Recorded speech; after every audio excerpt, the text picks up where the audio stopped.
Welcome in TNC Radio.live. This is Keep On Talking. And now here's your host, Tom Kirk. Hey, thank you very much, Tom Kelly. We're going to encourage everybody to join us as we do each and every week here on TNC Radio.live, around the counter of knowledge, sort of like the good old days of trucking, where we would gather around the truck stops, sit at those driver tables in the counter of knowledge and exchange thoughts, ideas, talk about some of the latest topics, share stories, and the occasional trucker tale or truth, depending on your point of view. But tonight we have got a kind of a hot button topic, I think, for a lot of us. We're going to throw that phone number out, 706-862-8620. That's 706-TNC, TNC0. If you're listening, call on in, because this is going to, I think, be a lively conversation tonight on autonomous trucking, specifically the news that has been breaking here over the last both since the beginning of this week and even maybe a little bit earlier in the month about Aurora Technologies. And they're talking about where they've achieved a certain level of automation, and they're going to be doing additional testing. But their goal is to have autonomous, what they define as fully autonomous trucks. And we'll go a little bit more into that throughout the show. Running on the roads between Dallas and Houston by 2024. So I know almost every driver out there has an opinion on it.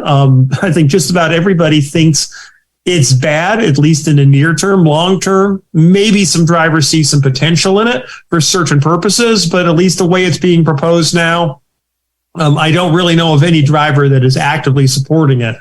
But there's headlines all over, ranging from news agencies like NPR, Reuters, CDLI, FreightWaves, you name it. This has kind of been the topic of the week, at least the beginning of the week in trucking.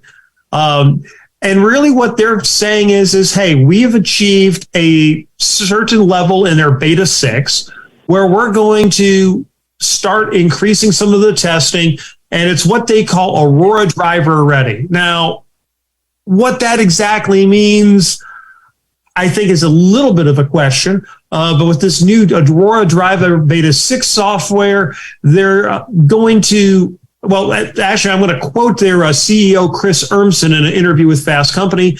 It may not work as well as it needs to launch the truck yet, but it's taken a huge amount of risk off the table because it means we've got a solution for all of it.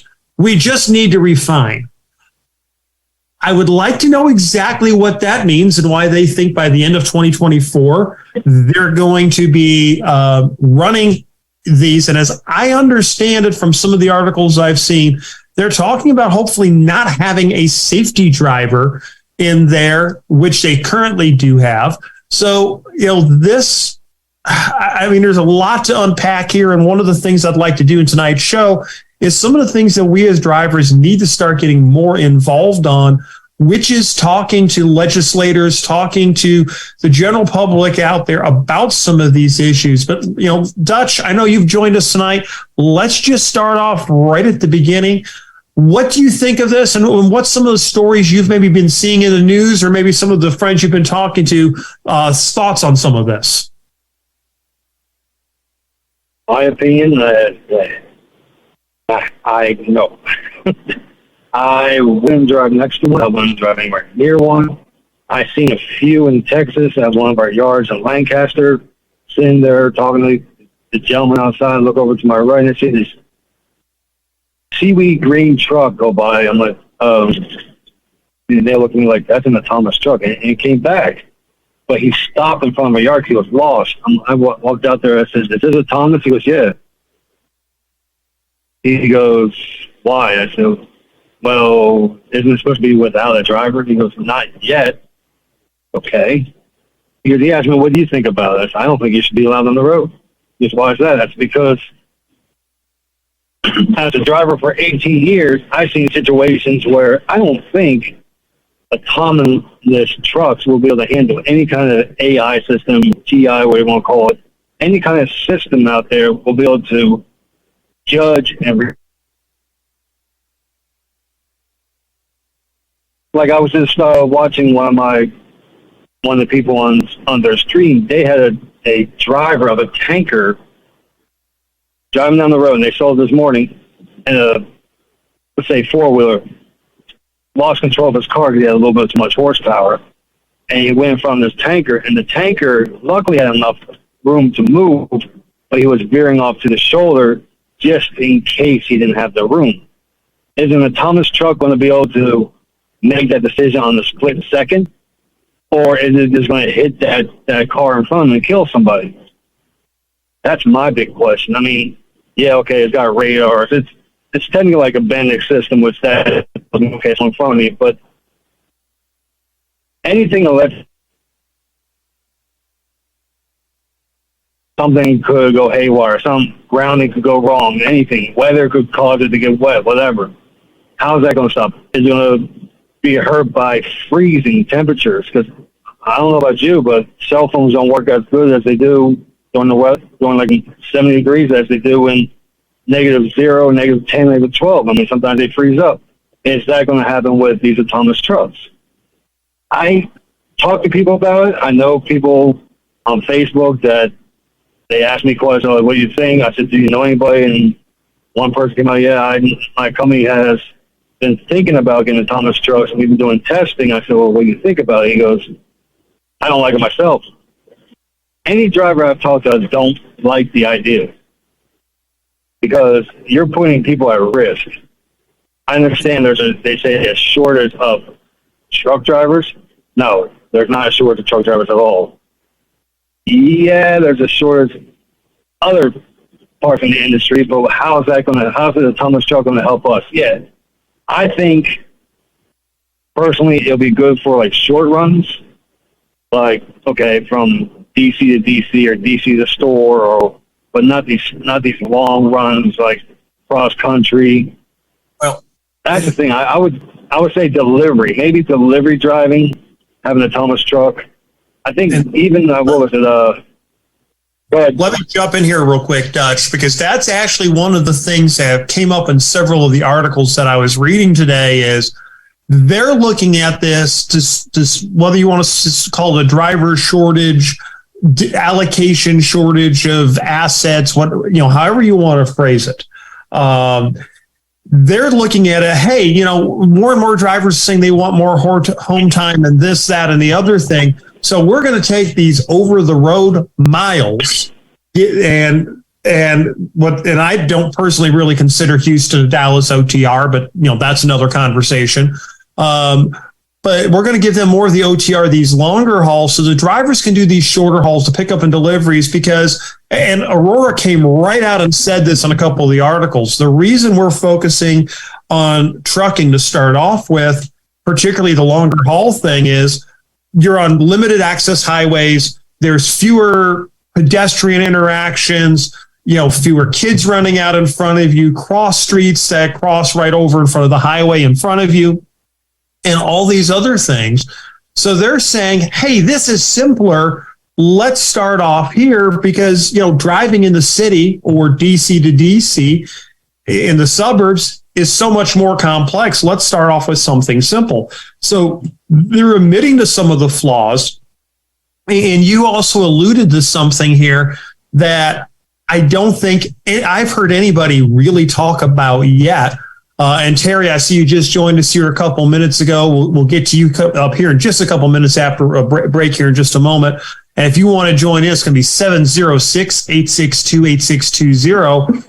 But what I'm not hearing people talking about is the liability. If there is an accident with one of these, and we'll take the example that you gave here just a minute ago, if you listen to a lot of the things drivers are told, you're basically told don't veer from your lane for a variety of reasons onto the shoulder. The shoulder could collapse. This could happen. That could happen. But a lot of times drivers with experience will say, hey, if I move over just a little bit out of my lane, I may prevent X, Y, and Z from happening. Like you said, possibly killing a person. Well, if the truck has been programmed to obey the rules of the road and stay in the lane, it's going to hit that person. And if it makes a decision that it needs to veer one way or the right way, one way or the other, and just for the sake of this argument, it's a choice between an older person or a bunch of kids in a car. which way is it going to go? I know personally, I wouldn't want to have to make that decision, but who are the people programming these vehicles that are going to have to make these decisions? And that's something I know I've raised it up in some conversations with drivers and some media. I don't think I've heard anybody really talking about some of the ethics behind this yet.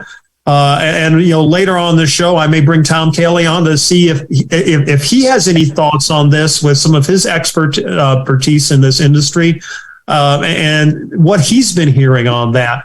But anyways, we need to take a break. We're going to be back with Granny, see what her thoughts are on this, more with Dutch, and more from you. 706-862-8620. Keep your ears on.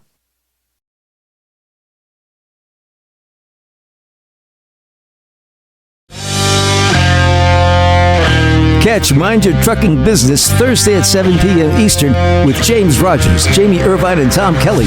They provide expert advice about starting, operating, and growing a professional trucking business. It's Mind Your Trucking Business on TNCRadio.live. Mental health is a topic that isn't addressed enough in the trucking industry. There are many articles, websites, and businesses that can help truck drivers live a healthy lifestyle. But what about mental health? Mental health issues are not uncommon in truck drivers. In fact, trucking poses several risk factors when it comes to mental health issues. Lack of sleep, loneliness, stressful work environment, lack of physical activity. Truck driving can be rewarding, but health issues such as sleep apnea, obesity, diabetes, and depression can result from the strains of the job. So how do drivers prevent these health issues? Stress is an unavoidable part of trucking. Trucking allows you to see beautiful parts of the country, but it also puts you in many stressful situations. Driving in traffic in unfamiliar cities creates stress on a driver. There's stress when you're not sure if you're going to be able to deliver your load on time. You also can become stressed when you're away from home for so long. As you can tell, there are plenty of stress triggers when you drive professionally for a living. One of the best ways to reduce stress is by learning how to handle it. I realize it's easier said than done.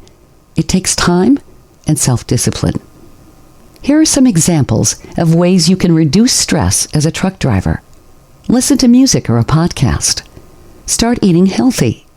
Exercise or stretch. Talk with family and friends. Get good sleep. Plan your trip out. In addition to managing stress, there are other ways you can keep good mental health while on the road. Drivers often portray the image of being tough. Mental health is not a discussion that many truckers are going to have. Communicating your mental health struggles with friends and family, therapists, or other drivers is a good way to work through your mental health struggles. Here's some more ways you can stay mentally healthy when you're on the road. Stay in touch with loved ones. Establish a morning and night routine. Bring a pet on the road. Travel with your spouse. Consider team driving. Bring things on the road to keep you entertained, like a laptop, video games, or TV. Occasionally book a hotel room. It's nice to get out of your truck every once in a while. Mental health is just as important as physical health. Drivers need to prioritize their mental health and take the necessary steps needed to be mentally healthy. It all starts with communicating with someone you trust, managing stress, and taking time out of the day to do something nice for yourself.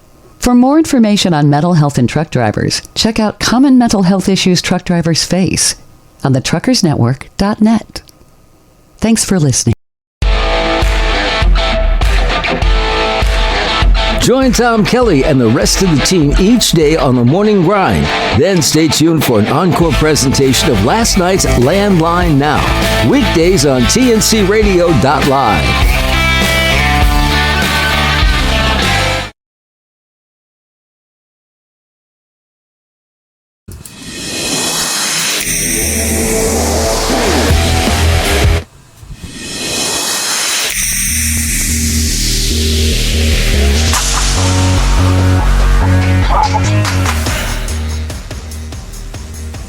And We're back with Keep On Talking Live. I'm Tom Kirk, and Christine Gray, my co-host, has joined us tonight. How are you doing tonight, Christine?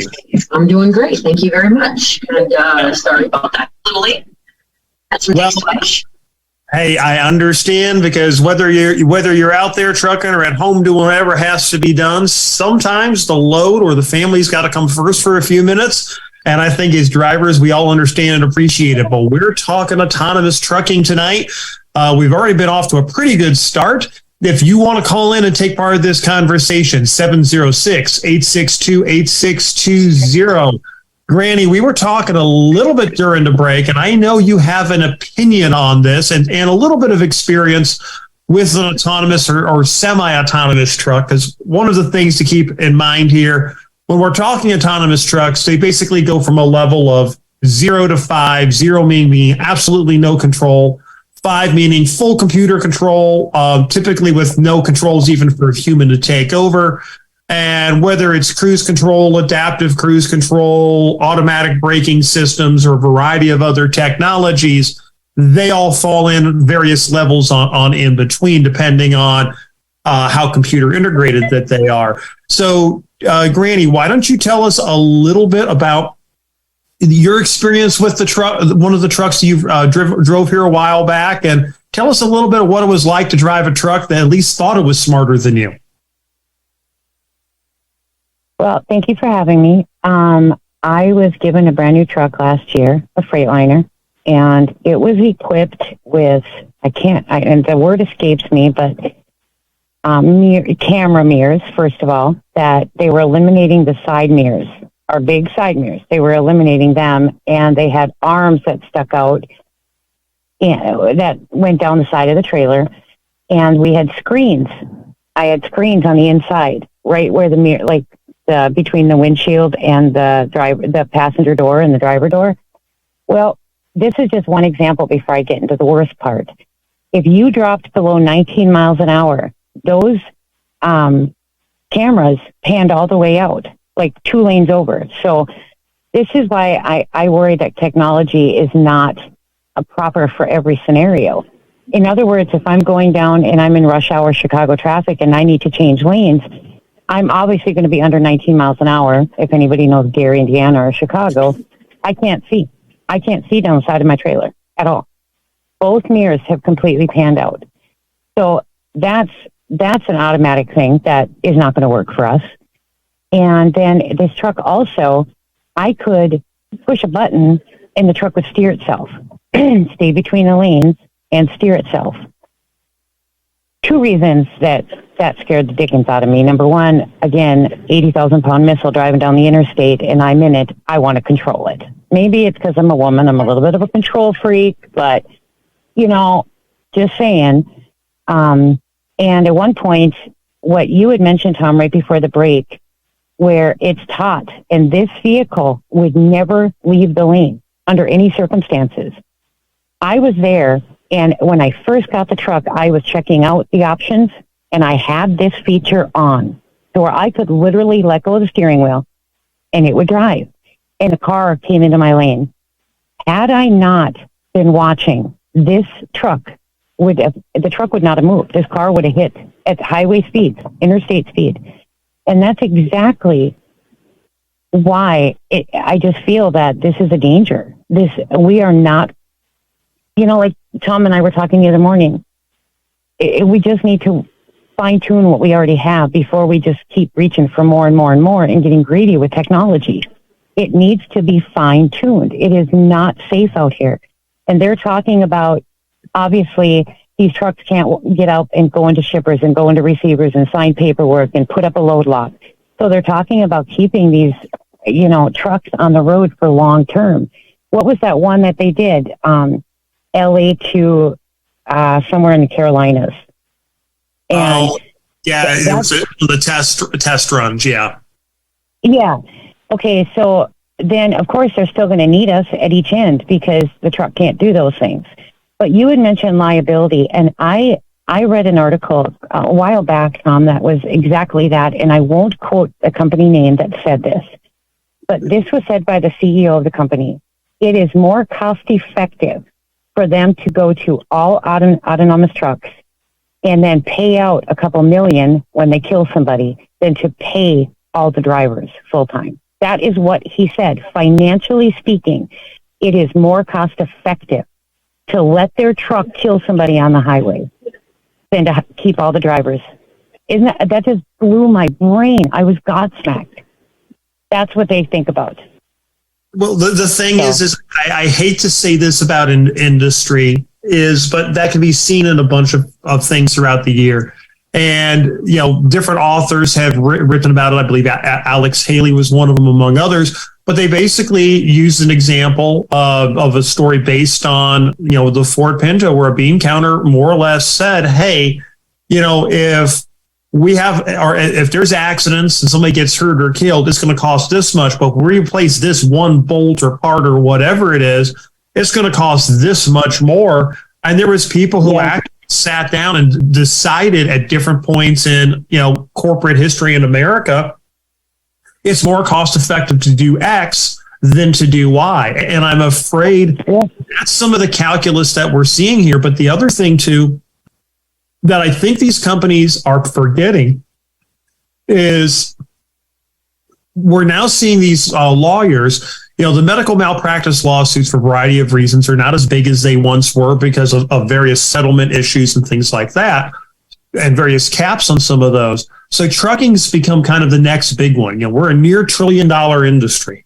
So people are looking at this and they're saying, hey, let's go out and sue this company. This accident maybe cost $5,000 in damage, cost $10,000 in this, but we're going to sue them for a couple $100,000, or if we can prove something else, we'll sue them for multiple millions of dollars. And I think this is going to be a case where not only do they sue the trucking company, they'll sue the safety driver, assuming there was a safety driver. They're going to sue anybody and anybody associated with it.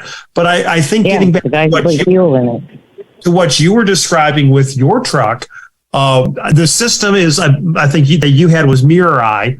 And I've talked to some other people who've had it who seem to like it. I haven't heard the same complaint. So I'm wondering if there was a setting issue or programming issue or version issue that was different between the two.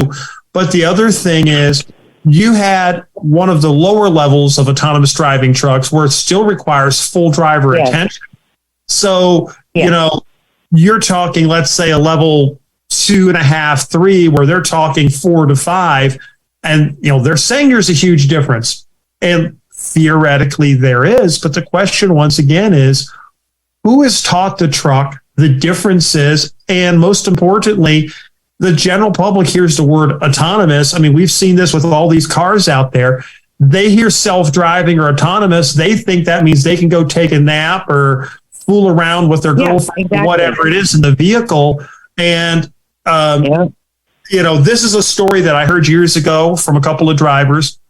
They were sitting at the counter of knowledge at one of the big truck stops. And this person was coming in talking about, relatively new driver, about how she had one of the new collision mitigation systems and lane departure warning systems, and was talking about, these autonomous trucks are so great.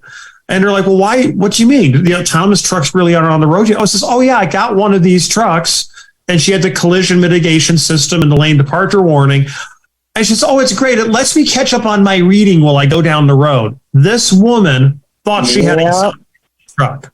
And I don't even know if it was a woman. It was a driver who thought they had a self-driving truck because of these two systems at the earliest stages. So this is a very real problem that people don't understand the technology, both in and out of trucking. And I think that is a big concern.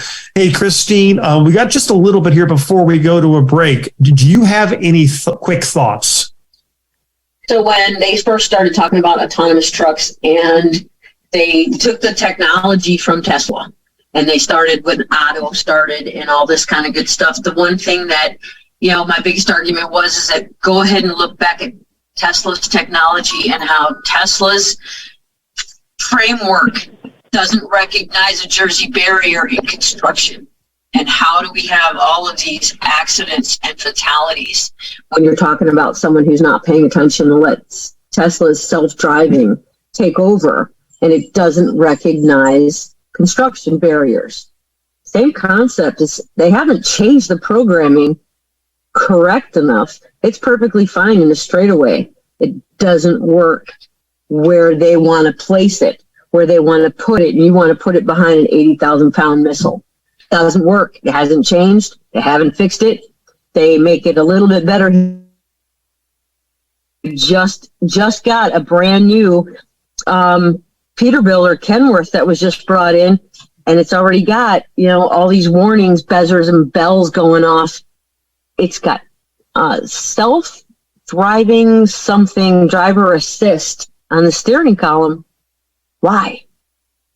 Why would you do that to an 80,000-pound missile? Somebody's going to go make a sandwich, Christine. Somebody is. In a heartbeat. Remember watching Ice Road Truckers, Ice Road Truckers, where they get up out of the seat and he goes and makes a pot of coffee. Yeah. Remember that? Yeah. You're up in the middle of freaking nowhere. Hey, I get it, but we're not. We don't do that. All they see is that $70 billion. They think they're going to save, but that's $70 billion out of our pocket, drivers, Americans. I mean, I just that's all they see. Yeah, agreed. I don't see it. I really don't. I see more damage. I'm going to jump in here real quick, and we're going to say that we need to take a break here. We're going to come back with some more great conversation with TJ, Dutch, and Christine, and myself. And we might even get Tom Kelly to jump in and give some information as well. But if you want to join in, 706-862-8620. Keep your ears on. We'll be right back.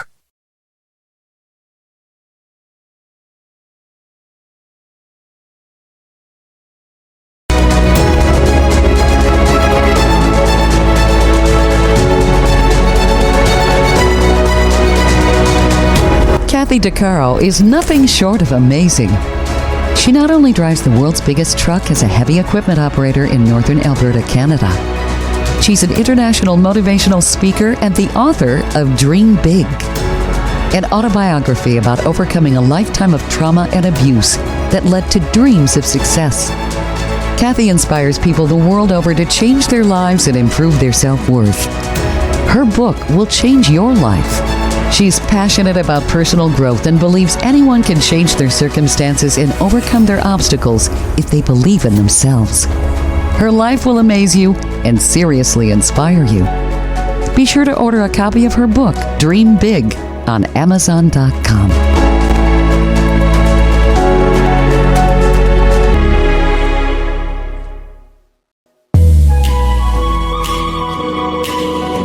Hi, I'm Dr. Christopher Cortman, and now for the Mental Health Minute. This is the third part on, are you a control freak? And in the first part, we talked about why control can be a very good thing and an important thing. In the second one, we talked about when control goes awry, when it's a bad thing. This time I want to talk about what control does for people, and why do we try to control other people? I have a patient who just returned from a year overseas. She was in Spain with her boyfriend, and she said, I don't like how I'm behaving in this relationship. Early on, I read some text messages about his communication with other girls, and it really spooked me. So I found myself trying to control everything he was doing. In Spain, she said, they call that a controladora, a woman who controls too much. And I said to her, well, if you only had a backpack, you would be Controladora the Explorer. But I digress, because I have a daughter and we watch too many Nickelodeon cartoons together. Anyway, back to the point. A control person, a control freak, like anyone else, has a method to their madness. Their behavior is purposeful. Why do people want to control? Well, very simply put, I am too afraid to give up control because I don't know what you're going to do. So when I control your behavior, I feel like I have some more power to influence your choices. That makes sense. Except for one thing. By trying to control her boyfriend, she's only alienating him.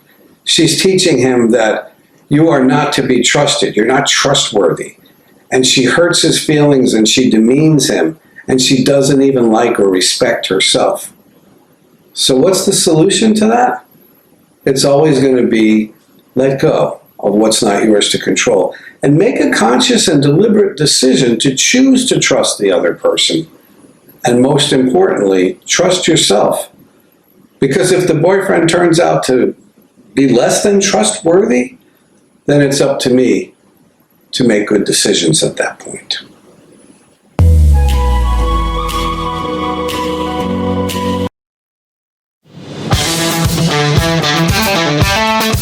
I'm Shelley Johnson with Kathy Tuccaro. You can hear us Tuesdays on TNCRadio.live at 8 p.m. Eastern on Women Road Warriors. And don't miss Steve Summers' Overnight Drive right here on TNCRadio.live, weeknights midnight to 5 a.m. Eastern. Brought to you by Hot Shot Secret.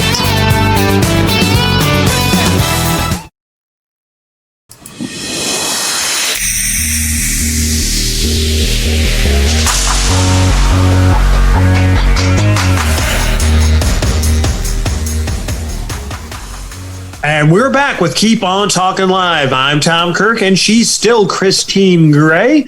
We're here on Keep On Talking Live, and tonight we're talking autonomous trucking. If you'd like to participate in the conversation, we still have room for you at 706-862-8620. We've got both Granny and Dutch with us tonight, and we've been talking about autonomous trucking, specifically about some of the stuff that Aurora Trucks is talking about introducing and bringing out onto the market.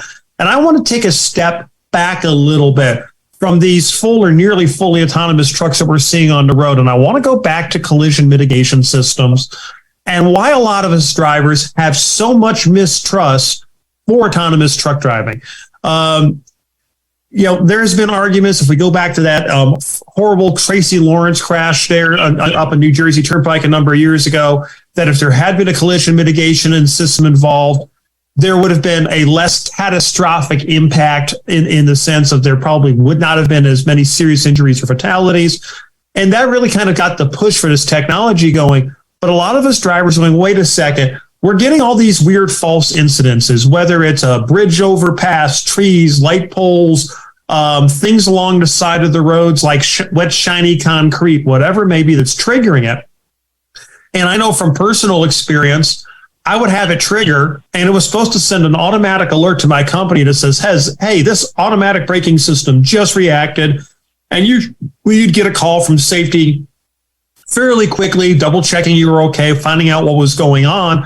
And the first night that ever happened to me, I'm on the phone with safety screaming that this stupid thing almost caused me to have an accident because it activated for a parked construction vehicle on the shoulder, and the pavement was a bit slick because there was some mist and some fresh pavement, fresh asphalt.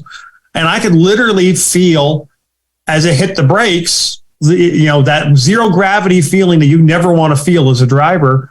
And I heard all the various braking systems for the keep the truck upright system activate. So that worked great. Certain things worked exactly the way they're supposed to, but that put a very unhealthy fear of these systems into me from that point on. And I've been told by representatives of different companies, that's not how that system works. It can't do that.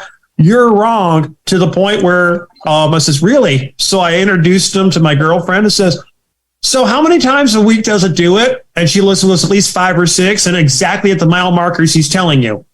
And they, you could tell them exactly when and where, and they wouldn't believe you.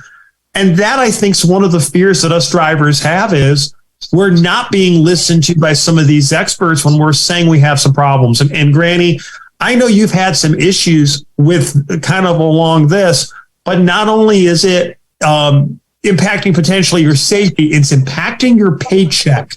Why don't you tell us more about that? Yeah. Okay, so a lot of companies now, they do a lot of safety bonus packages along with the salary. And there are several companies that go now where if you're, if you're following too close, an alarm will go off, and that dings, that comes off your bonus. And it's different amounts based on the severity of the violation. And if it's orange, let's just say it's $1 off your safety. If it's red, it's $5 off your bonus. But so in other words, like we get up where I live, a lot of snow and ice, and it covers up and messes with that system, the scanner in the front of the truck. So I'm driving down the road and there's nothing for a mile and my truck screams at me, red, stop, for, collision, upcoming collision. And my truck will lock up its brakes, sheer ice, and it'll lock up the brakes. And that comes off my safety bonus. Even though they can look and see nothing, they just, because a third party looks at it. And like now with my cruise control, it turns on and activates on its own. I'll be doing a stop and go lights. Just like yesterday, I was stopped behind a car. And just when the light turned green, we started to take off. And all of a sudden, my truck just floored itself and almost hit this car. I looked down and my cruise was on and it was posted at 70 mile an hour. I had my cruise off. And because of that alarm, there goes my safety, there's more off my safety bonus. There's so much more involved in this that those pencil pushers behind their little hoity-toity desks, they need to come out here and ride with us for a month.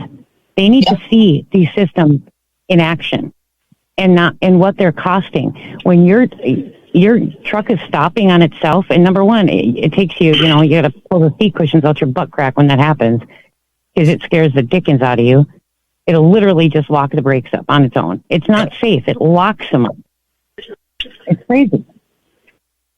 Well, I mean, going back a number of years, I had a driver trainer. He said he called those the cottonelle moments, where once you park your truck, you spend 20 minutes removing the seat cotton from your truck before you can get out of it. Absolutely.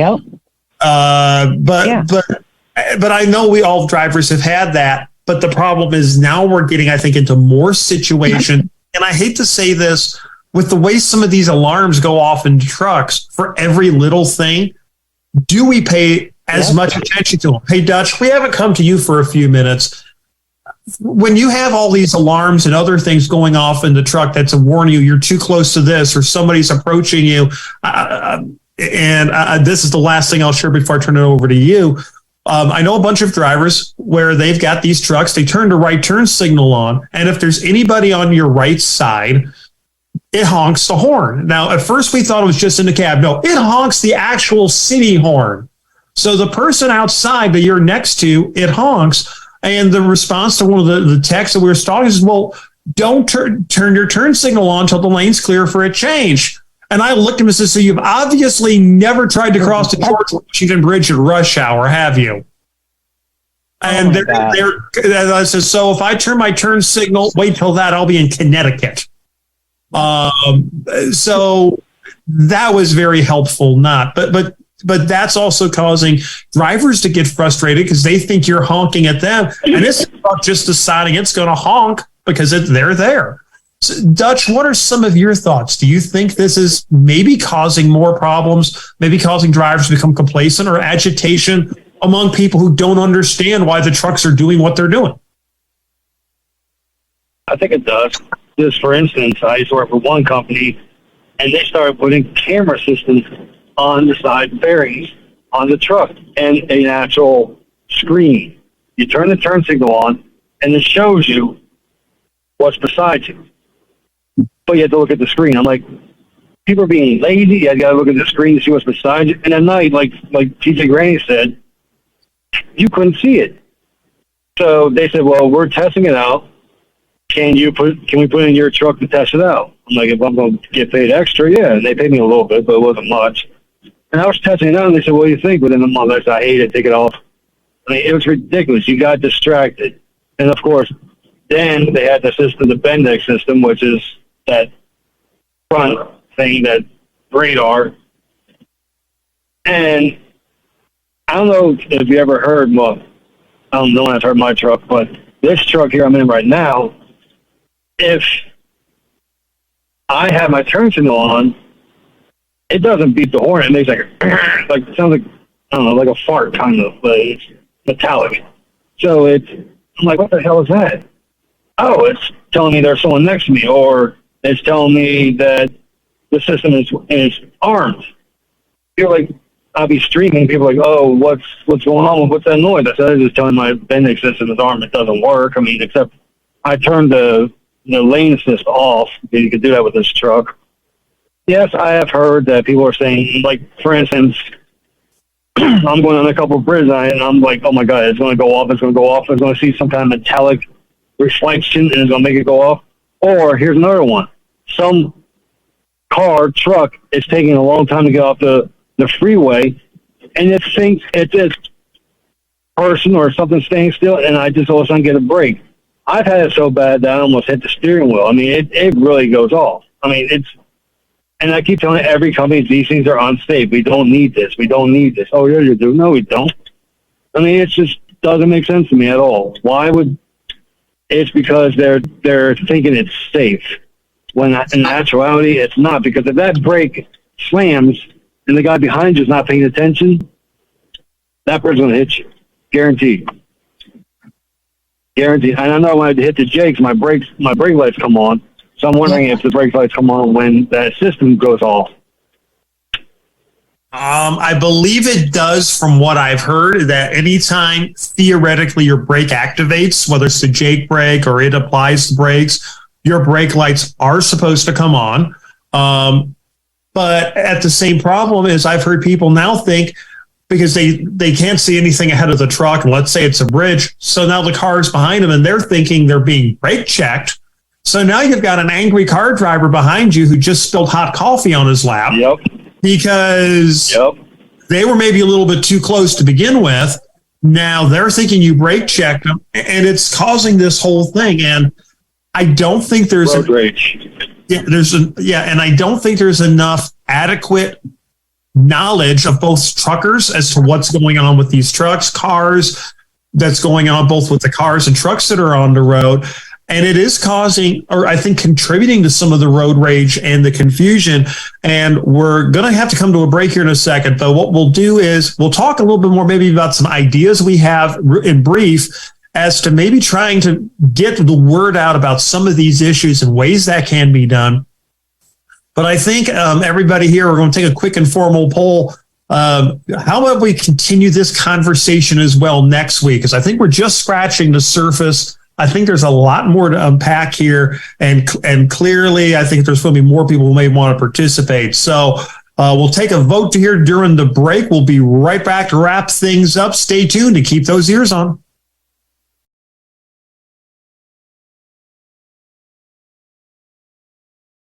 At Hot Shot Secret, we share the science behind common diesel problems and their solutions. For example, diesel particulate filter regeneration. The DPF catches particulates left over from combustion. The DPF regeneration cycle cleans the filter with temperatures exceeding 1,000 degrees Fahrenheit. A computer sensor triggers the DPF regen, which is often accompanied by a loss of power and fuel economy. The frequency of DPF regens are in correlation to the cleanliness of the fuel burn. Under heavy operation with the dirty burn, DPF regens can occur multiple times per day. Hot Shot Secret Diesel Extreme Fuel Additive promotes a more complete combustion, creating fewer emissions and therefore fewer DPF regens. Vehicles using Diesel Extreme experience 83% less DPF regens. Hot Shot Secret Diesel Extreme is available nationwide at truck stops, Fine Farm and auto stores, and online at hotshotsecret.com. Hot Shot Secret, powered by science. Being on the road can make you feel free, excited, and adventurous.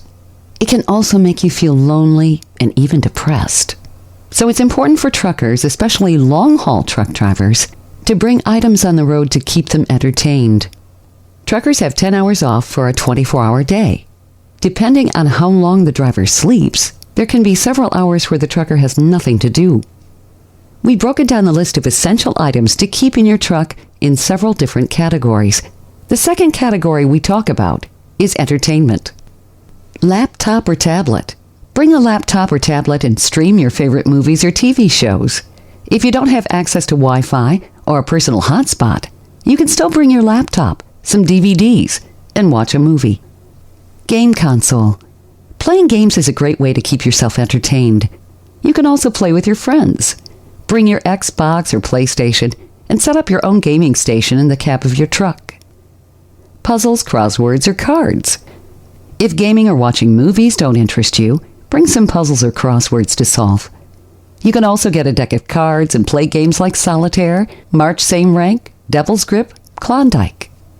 Books. Reading books is a great way to pass time and improve brain connectivity.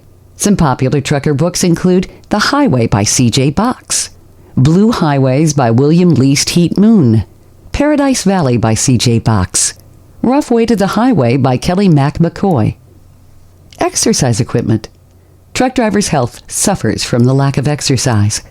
Bringing exercise equipment on the road will keep you entertained and improve your overall well-being. There's several portable exercise equipment items you can store in the cab of your truck. They include dumbbells, resistance bands, kettlebells, and running shoes. Hot Shots Secret presents Steve Summers' Overnight Drive nightly at midnight Eastern, 11 Central on tncradio.live or download the app .tncradio.live.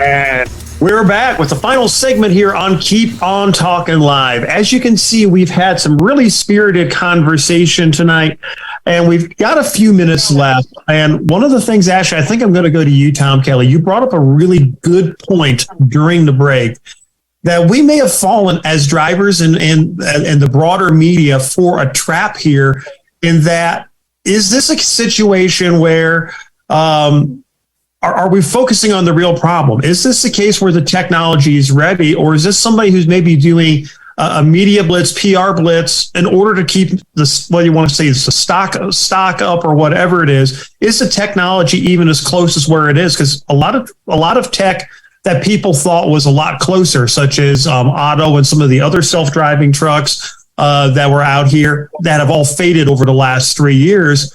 You know, is this a company that is maybe putting their PR before their technology? I think quite clearly that's what they've done, and they've done a masterful job at it, and I applaud them as somebody who works in the media. I think they've done a fantastic job of convincing many people in the press that they have something really important. But, Tom, as you started point out at the very beginning of the program, if you really listen to their words and look at what they're saying, everything is guarded and nothing is real. And, you know, I feel the same way about electric vehicles that I do about autonomous trucking.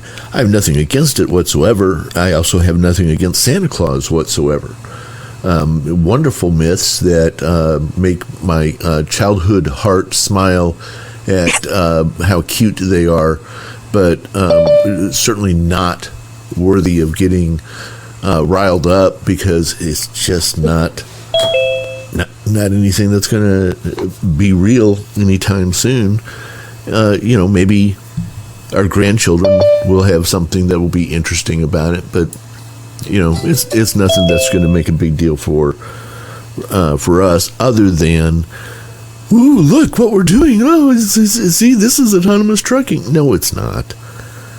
No, it's not. That's not what autonomous trucking is, and you're lying. You know, they're lying. And what are we seeing across the industry right now? Well, we're seeing the industry, the autonomous trucking. I'm using this with air quotes that you guys can't see. Autonomous trucking in the industry right now is falling apart. Embark Technology, which was way ahead of Aurora, they just laid off 70% of their employees, and in an email just last month, their founder said the last 9 months have been tough for the autonomous trucking industry and for Embark. The capital markets have turned their backs on pre-revenue companies, just as slipping manufacturing timelines have delayed the prospect of scaled commercial deployment. And we've been unable to find a path forward to face these challenges. And boom, they're gone. I mean, the 30% of the employees that are left are really there to just wind down the company. Okay, too simple. What a mess that company is. Their CEO got fired and then was replaced by an independent board of directors who then fired the independent board of directors, brought back the old CEO as part of the board of directors, and then last month he got fired for trying to start another company while he's on the board of directors of Too Simple. It's just a quagmire, where they don't have any idea what they're doing. Starsky Robotics going down. Otto, one of the earliest startups, is gone. They were sold to Uber in 2016 and then eventually shut down. The whole thing is nuts. And, what we're seeing is some implementation of some technologies that people think are helpful to the drivers, and they're not. And I think where drivers can really be helpful to the industry is to say, here's where you could really help us, and things that could help drivers be a lot more successful and safe and those kinds of things. But there's not a conversation, there's not a two-way conversation going on right now, and that we need to get that going, is to make sure that you have those who are driving the trucks talking about what their needs are, and those who are trying to come up with ways to improve driver safety and reliability and those kinds of things, can make products that are actually helpful to the industry. But right now we don't have that kind of conversation going on. And that's true, Tom. And I think one of the other things too that we don't see is there's a lot of groups out there, trucking safety groups, that drivers traditionally have had issues with, such as Parents Against Tire Truckers, I think I've got the name right, among others. And maybe we need to start having some dialogues with some of them, because at the end of the day, we all want things safer. We all would like to be able to work less hard, make a decent amount of money, potentially be home with our families more, and not have to kill ourselves doing it. So I think we may have different ways of getting to some of those goals. At the end of the day, we have it. So I think there's a lot of resources out there and conversations that drivers can have and need to start having with a wide variety of people to make their voices heard. And some of it is on platforms like this show and tncradio.live. Some of it is like people with Granny and Dutch and others who do streaming to educate people about what's going on there. And, and if it's possible to take video clips of when these systems malfunction and cut them out and edit them in such a way where it doesn't look like it's edited in a bad sense, but shortened down to a more reasonable time frame, where some of these can be shown to different people at these things, saying, this is what we're talking about. This is what's going on, and addressing some of these concerns. But we got to wrap things up. I think we're going to continue this conversation, or at least parts of it, next week. So definitely stay tuned for that. Coming up next, we've got Angie and Larry Baum with Taillights. They've got a great guest on this evening to talk about that. Then we're going to have Clutch Time Sports following up after their show with Anderson and Banker, with the only sports show geared to the trucking industry. Thank you so much for joining us, everybody, this week. On behalf of myself, Granny, Dutch, Tom Kelly at the controls, and my co-host Christine Gray, we thank you for joining us, and we'll see you here next week on the radio at tncradio.live on Keep On Talking Live. See you next week.